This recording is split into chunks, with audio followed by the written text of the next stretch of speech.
My name's Eddie, born and raised here in Southern California. Married, two kids in college.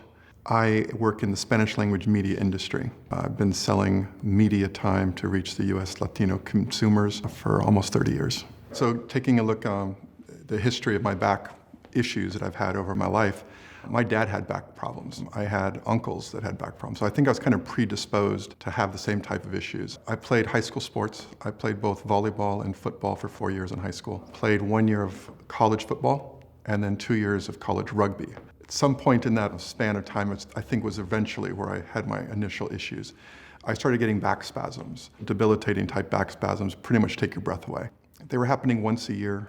Then they were happening every 6 months, and then they were happening about every 2 to 3 months. And it'd be from small things, bending over a certain way, brushing your teeth in the wrong position, and it took longer and longer to get over each episode. By the time I was 29, so I was still relatively young, I got to a point where I had just terrible sciatica pain. I had numbness in both feet, and the doctor finally decided to do an MRI where they discovered a pretty significant size herniation in my L4, L5 region. And at the time, things were different 20 years ago, but it was a little bit more extensive surgery back then. And talking about what back pain does and the way it affects your daily lives, the level of activities that I was able to do or not do, I just didn't feel like I was old enough to give up on some of the things I love to do and to change my lifestyle that much. But in addition to that, just being out socially, not being able to sit throughout an entire dinner. I just didn't think that that was something that I wanted to do long term. Getting in and out of the car seems really simple and rudimentary, but for someone with back pain, I think that they all would agree that that's not necessarily always the case. It was brutal, just getting out of the damn car was hard. Maybe you take your back for granted, but it ties everything together. And if you've got a bad back, you're not doing well. It changes your life. I'm always sleeping on my side with a pillow between my legs. It seems like all people that have bad backs, we all have the similar story. Not being able to sleep in certain positions. It got to a point up into this last surgery that I literally couldn't run if I had to. I told someone in my office if the building was burning, I wouldn't be able to get out because I couldn't possibly run. So, these are all things that you have to decide. Are you willing to live the rest of your life like this, or are you willing to look at options and see what's available? So with my very first surgery 20 years ago, I had a microdiscectomy, L4, L5 region. They removed almost an 8 millimeter herniation, and the relief was almost immediate.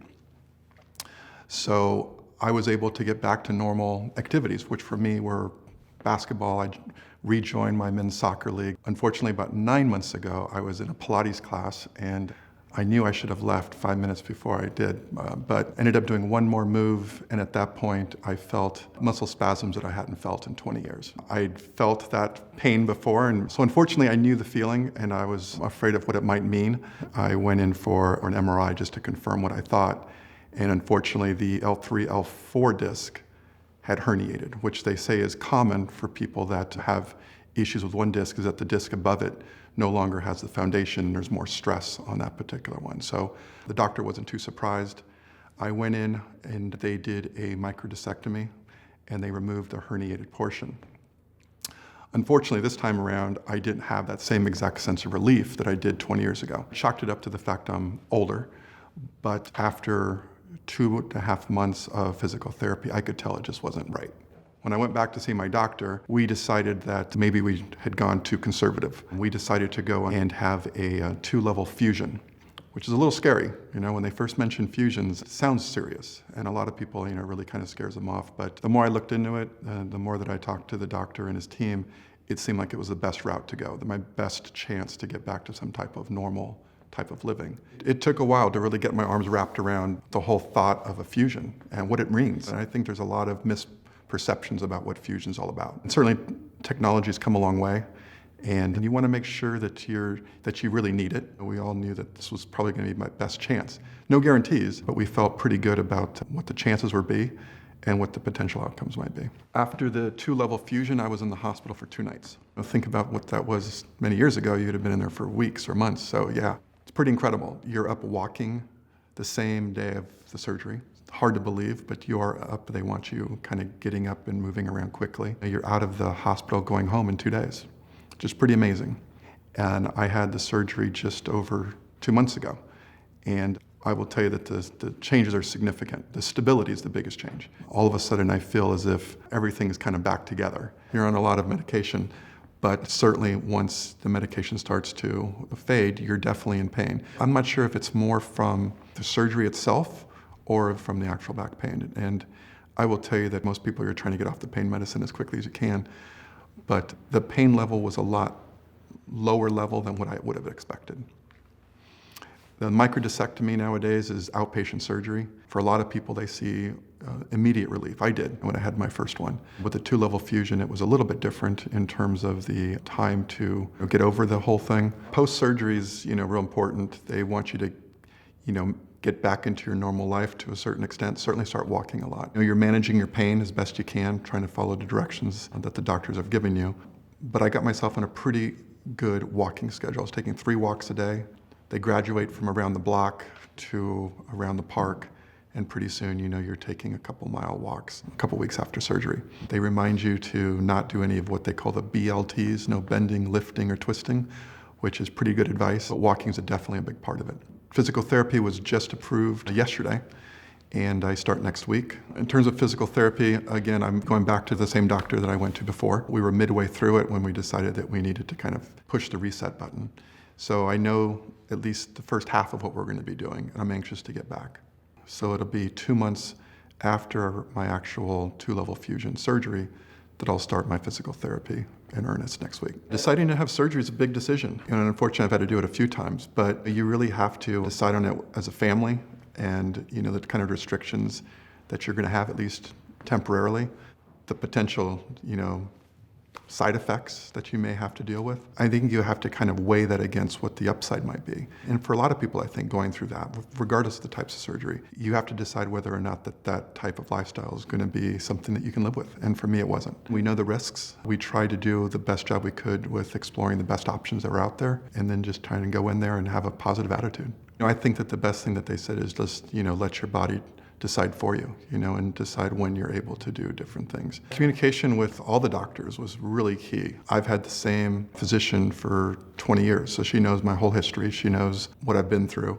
So keeping her involved and in the loop was really important. We bounced a lot of things off of her. I also have a friend that I went to high school with who is a back surgeon in the Midwest. He was great to bounce things off of as well. I think you feel better being informed at all levels, whether it be your primary care physician, all the way up to second opinions. But the more you know, the better you'll feel about it. 2 months after my surgery, I'm still trying to get my arms wrapped around, what's next.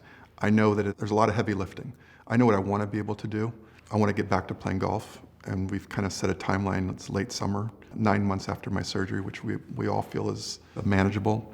I want to get back to mountain bike riding. I want to get back to doing boot camp. I want to get back to playing basketball. I know it's going to take some work to get there. You don't automatically get back. There's no shortcuts.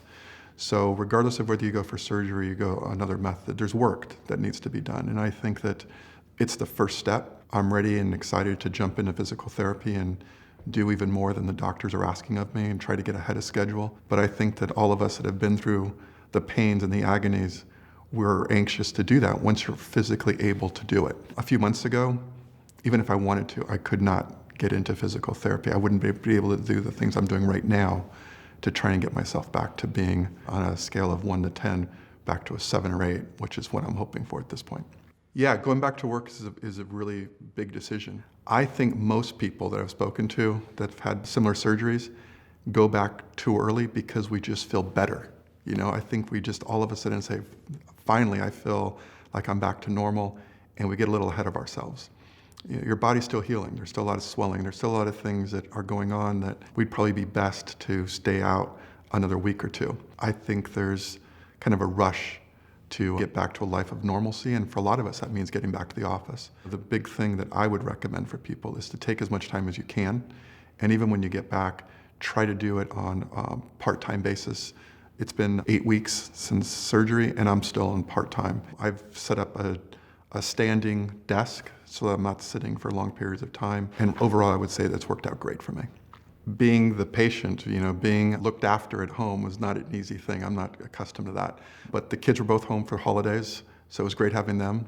It was great having them help. My mom actually was in town, so I had a great scenario. But it's hard for me because that's kind of a different type of role to take on. But after a few days, I learned to just kind of sit back And I don't know if enjoy it's the right term, but to let it happen, because they were very willing and they wanted to help and be a part of the process. After a while, I guess I got a little used to it. But that goes away quick, so you gotta just enjoy it because it doesn't happen for too long. You wanna get out, you wanna start walking, you wanna start doing things on your own. And frankly, I think that's part of the healing process, is to be able to get back to where you can do things for yourself. I'm turning 50 next week, and I don't wanna do another back surgery.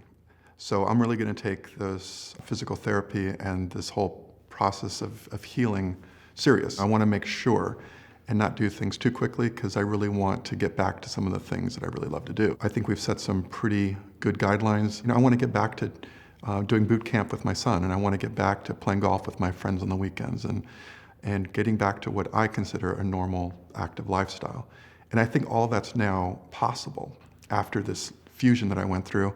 It certainly would not have been had I not gone through the surgery. And that's the way I look at it, is it's given me a chance.